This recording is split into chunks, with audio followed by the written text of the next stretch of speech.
What's up, everybody? Blessed be. My name is Manon, and you are watching Witch in the Working, where we will be discussing all things witchy in and around, throughout and about, above, below, and beyond. This video offers my personal views on this topic at hand. Please visit me on my other platforms as well, including Facebook, Instagram, and Patreon, all linked down in the description below. The full script of this video and most of the others is available on my Patreon account for download if desired to build your very own Witch in the Working Book of Shadows. Do you need help with a spell or fancy a tarot reading? Shoot on over to my store, Bewitching and Bizarre, linked down in the description below for your personalized working and or reading. Hey everyone. Welcome back to Witch in the Working. I'm Manon, and if you've been on this path for a while, like I have, or even if you're just dipping your toes in, today's topic might ruffle a few feathers at the very least. But I think it's one that really needs to be talked about. We're diving into something that's been bugging me for a long time now. Why has Wicca, this beautiful, sacred, powerful path, gotten so watered down? I'm talking soft, sparkly, aesthetic heavy, and stripped of the deeper stuff that made it feel magical in the first place. Now, don't get me wrong. I love that more people are discovering Wicca. That's a good thing. But somewhere along the way, the edge that made Wicca mysterious and intense kind of got sanded off. It's like we went from shadow and flame to glitter and vibes. If you've been practicing for decades like I have, you probably know what I'm talking about. Wicca used to feel like you were stepping into something secret and sacred and honestly a little dangerous in the best way.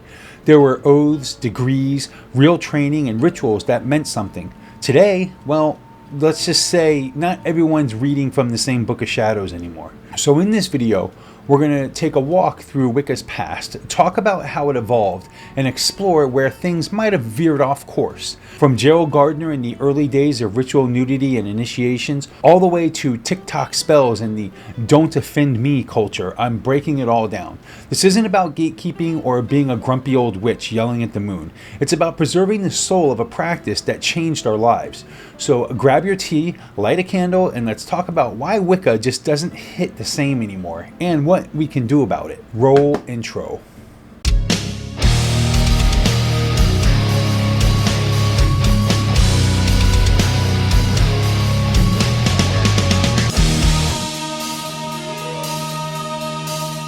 Welcome back, everyone. Let's rewind the clock for a bit and take a look at where Wicca actually started. Because if you only know Wicca from Instagram posts and crystal shop starter kits, you might be surprised to learn just how intense this path used to be.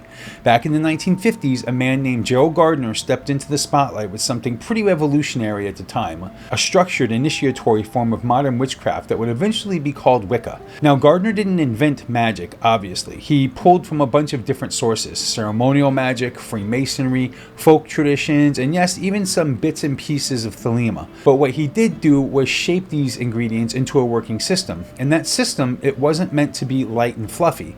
Wicca in those early days was a deeply private, oath-bound tradition. You didn't just call yourself a witch and start lighting candles. You had to be initiated, brought in by someone who was already part of the craft. You studied, you trained, you worked your way through degrees of initiation that each came with their own responsibilities, secrets, and deeper levels of magical practice. There was no such thing as skipping ahead, and nothing was handed to you just because you asked nicely. And let's not sugarcoat it. Early Wicca was bold. Some covens worked skyclad, and they even do today. That's right, they practiced and still do rituals completely nude. Not because it's kinky, but because it symbolized vulnerability, truth, and a stripping away of societal masks. There was also ritual tools, circle casting, and even controversial ritual activities of symbolic acts tied to purification and spiritual awakening. It wasn't a free-for-all. It was structured, sacred, and meant to challenge the practitioner. Wicca wasn't here to make you comfortable. It was here to transform you. Another key part of Gardner's Wicca was duality, the interplay between the god and the goddess, the sacred masculine and feminine. These weren't just poetic figures. They were deeply tied into the rituals, seasonal cycles, and magical workings. The polarity between male and female energy was essential to the way power was raised and channeled. It wasn't about gender roles. It was about balance. Now, keep in mind, all of this was happening at a time when witchcraft was still taboo and borderline illegal in some places. Practitioners were taking real risks. People kept their identities secret. Covens operated in the shadows. You didn't find these groups by Googling local Wicca meetups. You had to be trusted, vetted, chosen. It was part of the mystery tradition, and that word mystery actually meant something. It meant sacred knowledge passed down carefully, not shared casually. And honestly, that exclusivity, while it might rub modern sensibilities the wrong way, gave the craft a sense of weight. You knew what you were stepping into mattered. You knew it wasn't playtime. It carried both beauty and responsibility, power and accountability. So when we talk about how Wicca has changed, it's important to remember this chapter of its story. Wicca wasn't designed to be a public performance or a feel-good hobby. It was a path of devotion, ritual, discipline, and transformation. It challenged you to rise up and meet it, not the other way around. Today, we can absolutely make space for new seekers, solo practitioners, and modern expressions of the cult. But let's never forget where it all started, because the roots of Wicca, they're deep, raw, and absolutely worth honoring.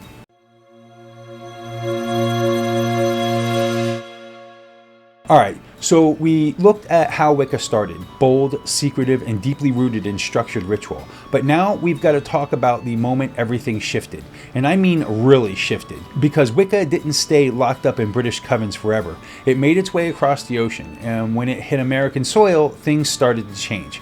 Fast. Let's start with Raymond Buckland. This guy is a huge name in the craft's history, and for good reason. He was personally initiated by Joe Gardner's High Priestess in the UK and brought the Gardnerian tradition to the US in the 1960s. He started the first Gardnerian coven in New York and became a driving force in spreading the craft in a land that was both curious and culturally very different from post-war Britain.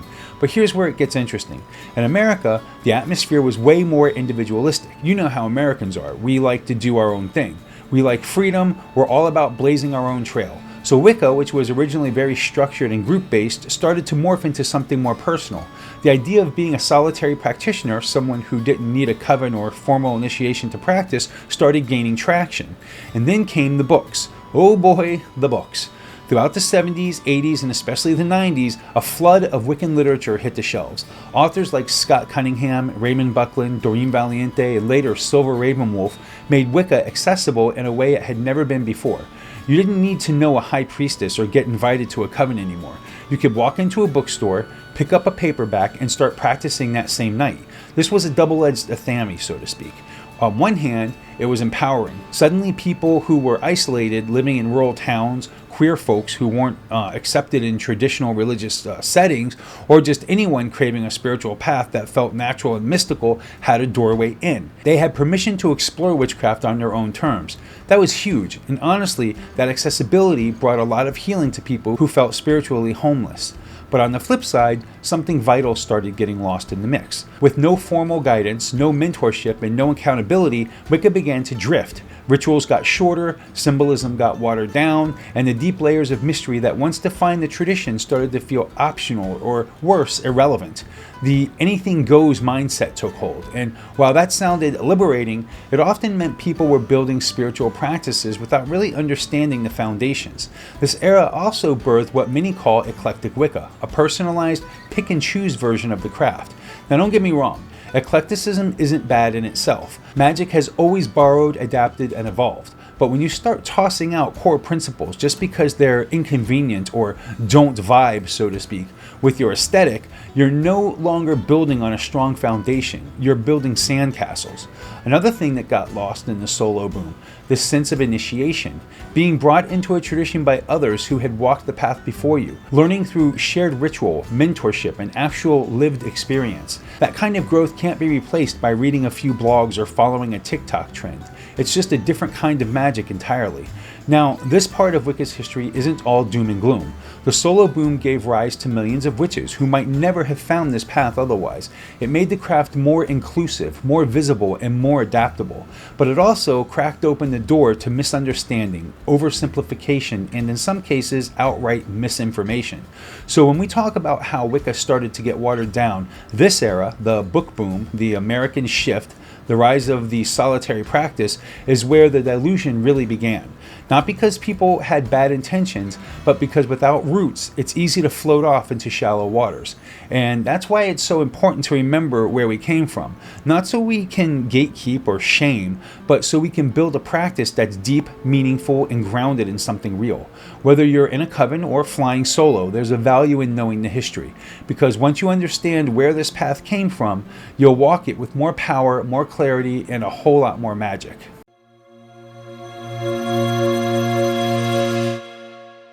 Okay, so we've talked about the birth of Wicca and how it made its way across the ocean, eventually becoming more accessible through books and solo practice. But now we enter the next big chapter, and this one's going to get a little sparkly, a little spooky, and a whole lot more Hollywood.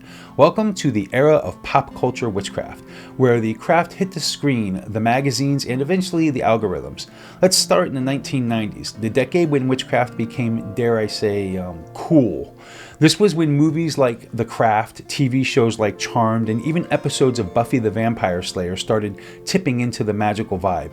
Suddenly, witches weren't just creepy old hags in fairy tales. They were teenage girls with leather jackets, attitude, and spellbooks. They were empowered, edgy, and totally magnetic. Now, don't get me wrong, I loved The Craft. I still do. It introduced a lot of people to the idea that magic was real and you could connect with nature and that power lived inside you. But here's the thing, that explosion of pop culture attention came with a side effect. Style started to matter more than substance. What we started seeing wasn't Wicca as it was originally intended. It was a version of witchcraft that had been trimmed, polished, and wrapped up for entertainment. Rituals became montages, circles became spark effects, and slowly but surely the public image of Wicca shifted from sacred to aesthetic. Then came the internet, and I don't have to tell you that that changed a lot too.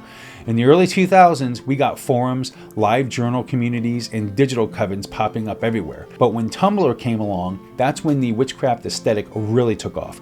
Black lace, crystal grids, moon phases, candles on cute trays, all beautiful no doubt, but often missing the deeper meaning. It wasn't about honoring the Sabbats or invoking deities anymore. It was about how your altar looked on camera, and if we're being honest, that shift has only gotten more intense with TikTok and Instagram. Now we've got witches with millions of followers, not me, but I'll get there. With millions of followers teaching 15-second spells that rhyme, selling crystal-infused lip gloss, and doing spell of the day content like it's a horoscope. Again, I'm not knocking anyone's hustle. I think it's amazing that people are proud to call themselves witches and share their practice online. I mean, I do it. That visibility has helped normalize the craft and attract more people than ever. But here's the problem. The deeper layers of Wicca, the ethical code, the training, the responsibility often get lost in the feed. Complex ideas like polarity, elemental balance, and initiation are replaced with things like manifesting your crush with a bay leaf or how to hex someone using a Sharpie and bad vibes. And for younger witches or people just getting started, that's where it gets confusing. They see the flashy part, the candles, the crystals, the spell jars, but not the spiritual foundation. They learn how to look like a witch before they ever learn how to be one. It's kind of like getting dressed in scrubs and calling yourself a doctor because you watched a few episodes of Grey's Anatomy. You might have the look, but you're missing the years of study, the practice, the mentorship, the stuff that really makes the path magical. Now, I'm not saying we need to ditch aesthetics. Altars can be beautiful. Ritual robes can be stunning. Social media can be a great tool. But when we start valuing presentation over practice, we start drifting away from what Wicca actually is, a spiritual path, not a fashion trend. Pop culture made witchcraft visible, but it also made it vulnerable to misunderstanding. The challenge now is this: how do we take the visibility and excitement of modern platforms and pair it with the depth and sacredness that Wicca was built on? Because I don't know about you, but I want to see more witches who know their history, who walk their talk, and who understand that magic isn't about aesthetics, it's about transformation.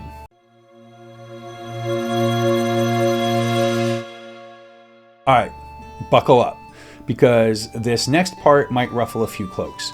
Let's talk about what I call the woke wave, the cultural shift where Wicca started getting softened, sanded down, and reshaped to avoid offending anyone.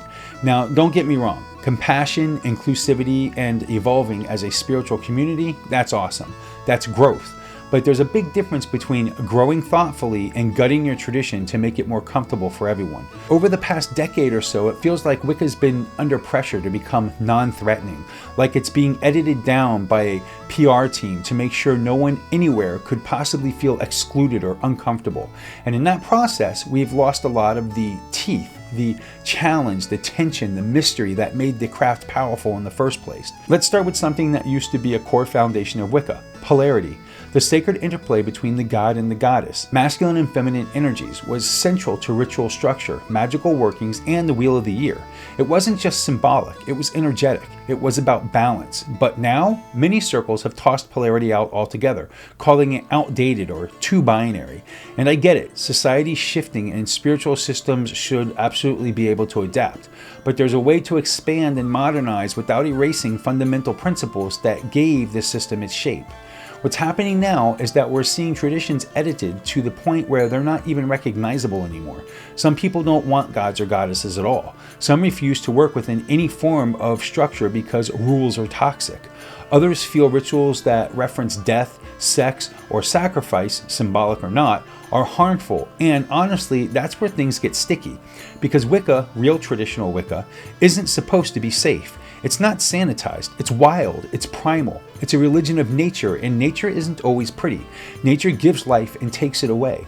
It creates beauty and destroys with storms. The craft is meant to reflect that duality. When we try to turn Wicca into a glitter-covered self-care hobby, we lose its depth. We lose the fire in its belly, so to speak. Another thing that's happened in this softening is the fear of offense. There's this nervous energy in a lot of online witch spaces, like everyone's walking on eggshells. People are terrified of being called out or canceled for saying the wrong thing. And that fear stifles learning. It stops real conversation. Elders are afraid to teach. Practitioners are afraid to ask questions. And entire communities are fractured over misunderstood Facebook posts.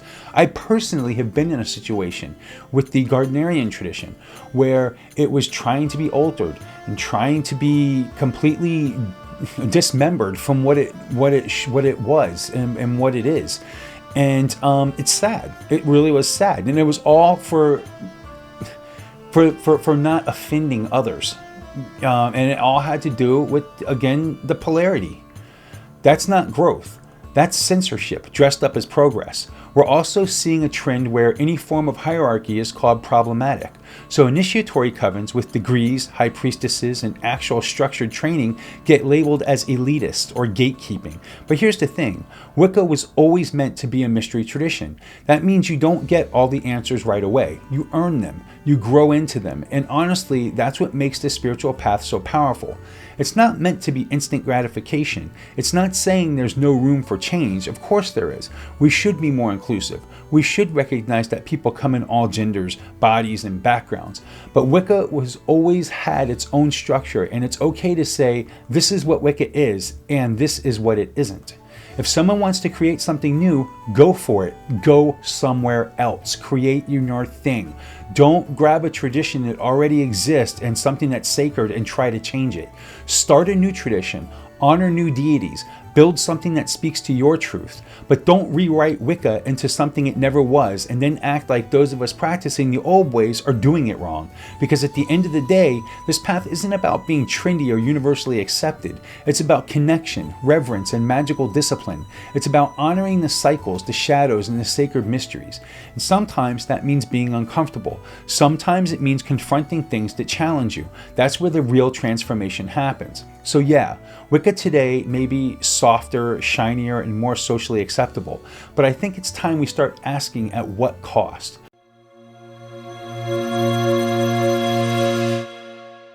So here's the big question. Why does any of this matter? Why should we care if Wicca looks a little different now or if it's more friendly and accessible to the modern crowd? Well, because when you start peeling away the layers of a spiritual path, removing its structure, simplifying its teachings, cutting out the uncomfortable parts, eventually you're left with something hollow. It might still look like Wicca on the outside, but the deeper magic, the soul of it, that starts to fade. Think of it like this. If you take a tree and trim off all its roots so it fits better in a decorative pot, it might still be green for a little while, but eventually, without those roots anchoring and feeding it, it dies.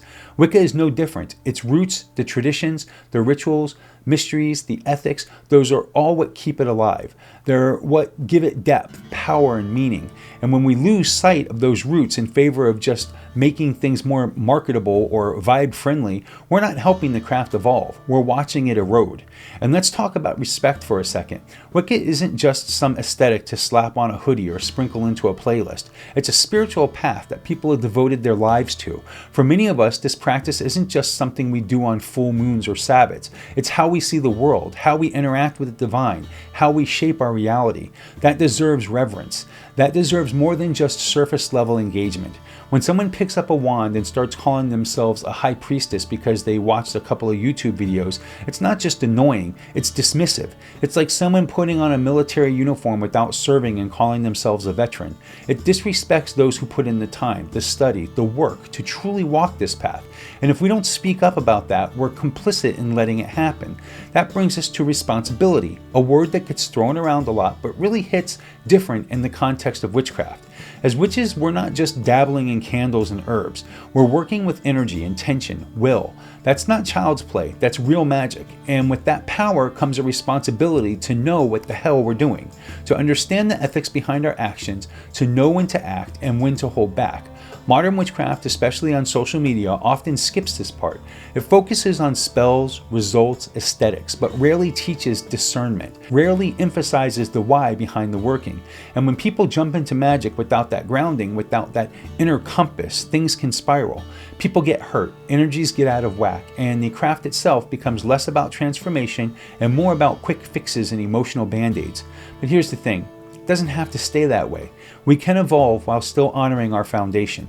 We can welcome new people to the craft while teaching them the history, the weight, the responsibility that comes with it.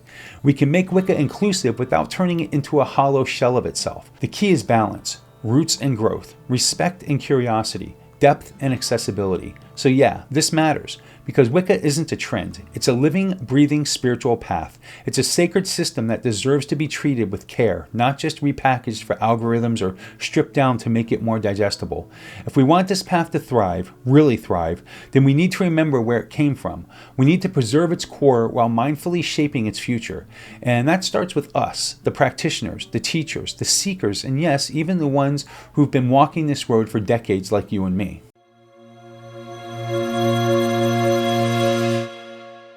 Alright, let's bring this home.